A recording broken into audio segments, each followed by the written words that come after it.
An auction that's taking place in the UK has a lot of items that you might expect to see at an auction. There's silverware and tea services and trays and brooches and necklaces, but there's one item that you might not expect to see at an auction: a vampire slaying kit.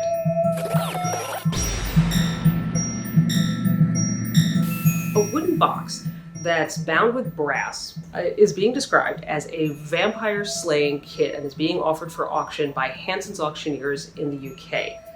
It's not clear how old the box is. There's a Bible in the box that is from the 19th century, but the owner who was putting this up for auction, who declined to be named, said that they found it 3 years ago at an antiques market, and they just like the look of it, but they don't know where it came from. They don't know who made it.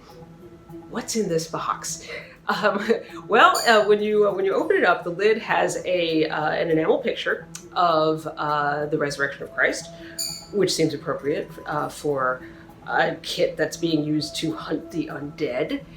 And there are also tools that have historically been associated with vampire hunting, such as, in addition to the Bible, there are crucifixes and rosaries and little vials, one of which has a mysterious substance in it that has not been identified, and a little bottle of shark's teeth. Not sure what the sharks have to do with vampires. Maybe it's a tooth thing? Who knows? The belief in vampires is something that is pretty widespread around the world and dates to ancient times. There have been written records describing creatures like vampires that rise from the dead and that drink blood. But historically, most of the recorded cases of alleged vampires usually just come from people misunderstanding how infectious diseases spread. So the idea of a vampire infecting other people with vampirism by drinking their blood, probably what people were actually seeing was just the spread of a debilitating infectious disease, and they just didn't understand how diseases worked.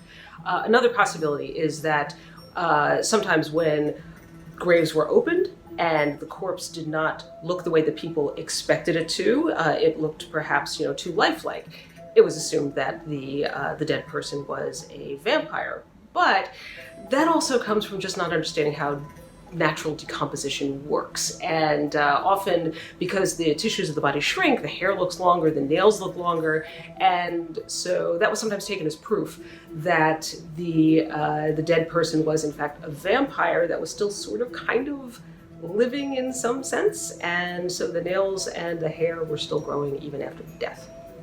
There were also a couple of weapons in the kit, not just spiritual weapons, but actual weapons. There was a knife with a silver blade and a small pistol. So presumably you could defend yourself physically as well as spiritually.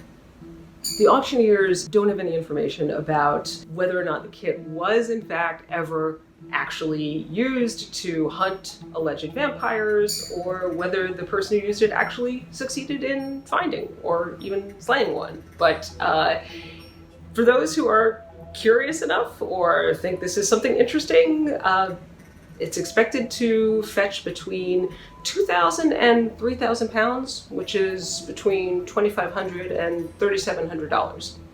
One more decorative item of interest in this box is a carved ivory figure that's on the lid next to the enamel painting, and it's a figure of a wolf standing on two legs, wearing a robe with a hood and holding a rosary.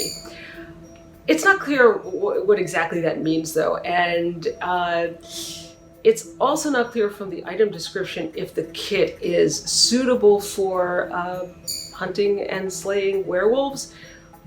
All that the auctioneers mention are vampires.